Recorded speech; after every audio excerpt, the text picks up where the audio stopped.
Assalomu alaykum, hurmatli do'stlar, birodarlar. Bugun mana shu bitta video qilmoqchi edik. Siz Furqat Bobo kanalidasiz. Bundan 1 yilcha oldin xuddi mana shu yerda, unda faqat kechqurun edi, video qilgan edim.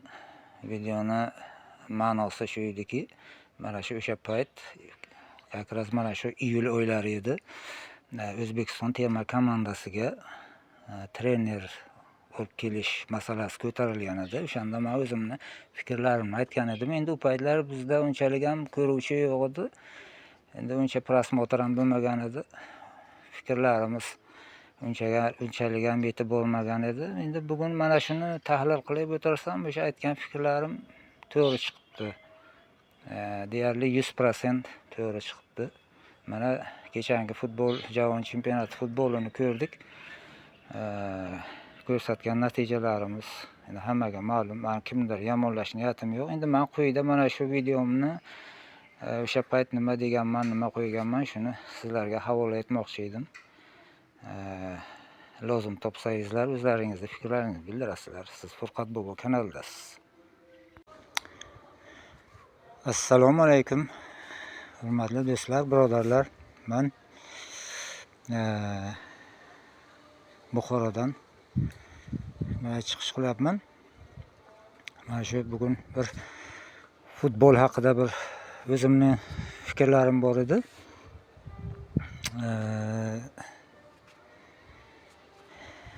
Futbolga men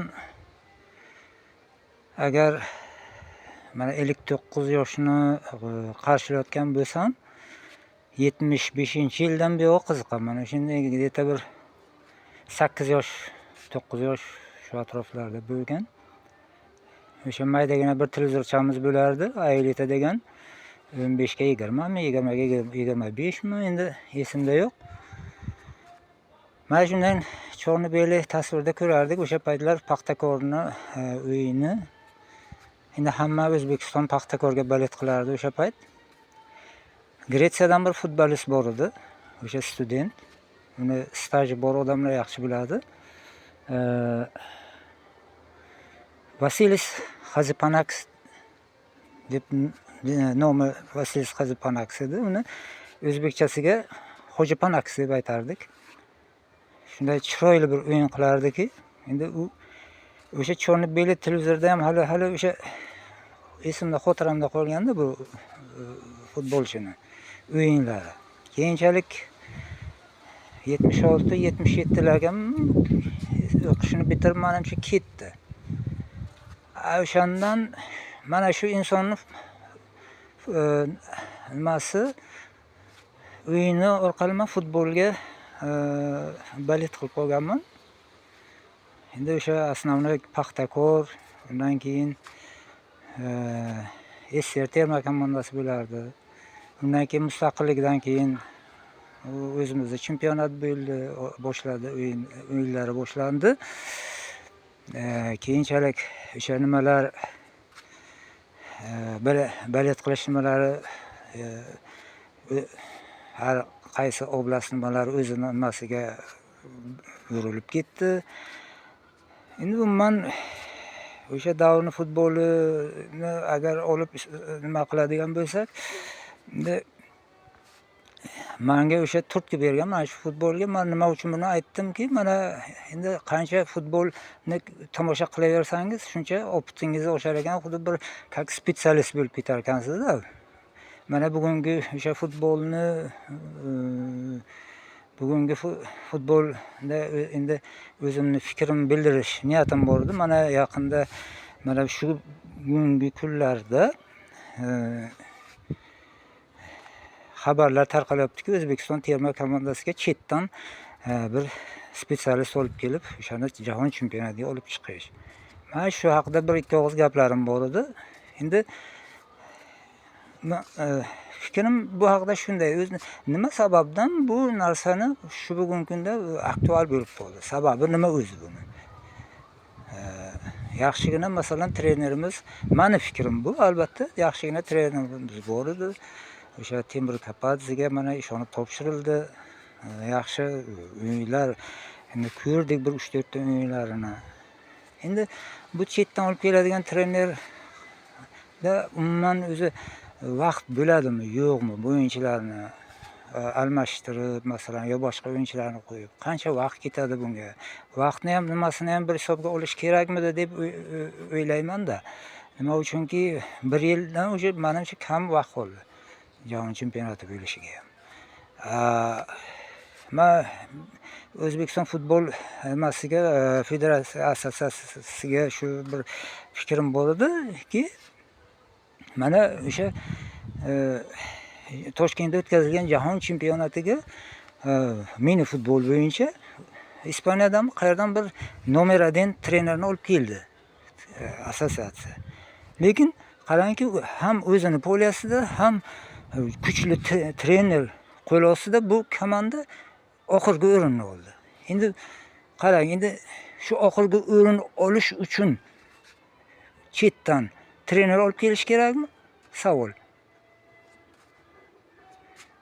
Qancha pul sarflab bunga o'sha Bahodir Ahmedov ham mana shu o'rinni kerak bo'lsa olib berish mumkin edi-ku. Yo ko'chada yurgan bir bomjni qo'ysa ham, masalan, shu oxirgi o'rinni olish mumkin edi-ku. Men tushunmadim. Nima o'zi bitta bo'lgan narsa, bitta xato o'zi saboq bo'lish kerak edi aslida. Yana shu narsaga futbol rahbarlari yana shu narsaga qo'l urishyapti. Kim garantiya beradi erta o'sha keladigan o'sha Lyof bo'ladimi, boshqasi bo'ladimi? Kim garantiya beradi? Что bu qanaqadir o'rin olib beradi degan bir nimani. Menimcha bunga garantiya ham yo'q. Garantiya bo'lsa o'sha mini futbolda biz nimagadir o'z maydonimizda erishishimiz mumkin edi. Lekin bo'lmadi shu narsa. Unga qancha pul ketdi? Uni trener quruqdan quruqqa menimcha kelmagan bo'lsa kerak. Uni o'rniga o'shanga ketadigan pullarga bir qayergadir bir stadion qurish mumkin-ku. Mana bizni Buxoroga olib qarang. Bitta ham Oliy Liga darajasidagi stadionimiz yo'q. Bu komanda qaylarga borib darbadar bo'lib o'ynab yuribdi. Biz ham borib tomosha qilib o'zimizning komandamizni balet qilishimiz mumkin edi. Ana hozir agar xato qilmasam 12 ochkosi bor. Lekin o'zini poliyasini hisobga oladigan bo'lsak, bu komanda kamida hozir 20 ta ochkosi bo'lishi kerak edi. Endi hozir bu yerga borib o'ynaydi, bu yerga borib o'ynaydi, baleshchik yo'q, stadion yo'q. Endi Buxoroy Sharif deymiz. Buxoroy Sharifga bitta stadion bo'lmasa bu nima degan gap bu? Mana bir oddiygina qilib Farg'onani oling, bu Buxoroni 3dan 1ga barobar oblast. Nechta stadioni bor bularni? Ishlasa bo'ladi. Lekin bizda stadion quramiz deb mana 2-yil ketyapti. Stadion yo'q. Komanda qayerlargadir borib o'ynab yuradi. Baleshchik yo'q. U qancha aytadi 12-chi anaqa deb. 12-chi o'yinchi deb aytadi o'sha muxlisni. Muxlisni bo'lmaganidan keyin u qanday bu ashka olsin? Masalan, bir qaysidir bir komandalarga bir nima bo'lib qolsa, mana bu jurnalistlar ham jar soladi. Mana bu undoq bo'ldi, bundoq bo'ldi. Lekin Buxoro haqida kelganda biron kishi bir gapini bu Buxoro uchun bu uyatku bu. Tayyor stadionni buzdilar, xo'p, qurib beramiz dedi. Lekin tayyor stadion buzildi. Qani stadion? Nahotki bir 10 minglik stadionni qurishni iloji bo'lmasa 2 yil ichida. Mana bunaqa masalalarni qo'yish kerakmidi?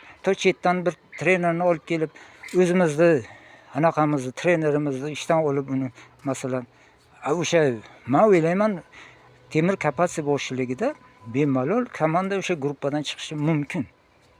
90% ga men ishonaman chiqadi. O'zini o'sha gruppasidan chiqib biladi. Hozirgi mana shu siyosatda. Bemalol bu hamma narsani biladi, o'zini stadionda, o'zini chempionatda kim o'ynaydi, kim nima qiladi. Mana shu o'yinchilarning hammasini biladigan odam bu. Endi aytadi-ku, kechuvda otlar almashmaydi deb. Endi menimcha nima qilmasa kerak, endi buni bir hisobga olish kerakdir. Har holda o'zimizni kadr kelajakda mayli birinchi chempionatda sal omadsiz bo'lsa ham keyinchalik nimamiz oshadi, opitimiz oshadi. Pajolista keyin bu chempionatda yaxshi bo'lib ketishi mumkindir. Ular keladi, ketadi. Undan nima? Mayli olib kelinsin. Bir oldinga o'xshab bir maslahatchi trener sifatida kelsa. Lekin qarorni masalan shu o'zimizni trener qabul qilsin. degan mana shunday bir fikrim bor edi. Hurmatli mana shu ish bilan shug'ullanuvchi mutasaddilar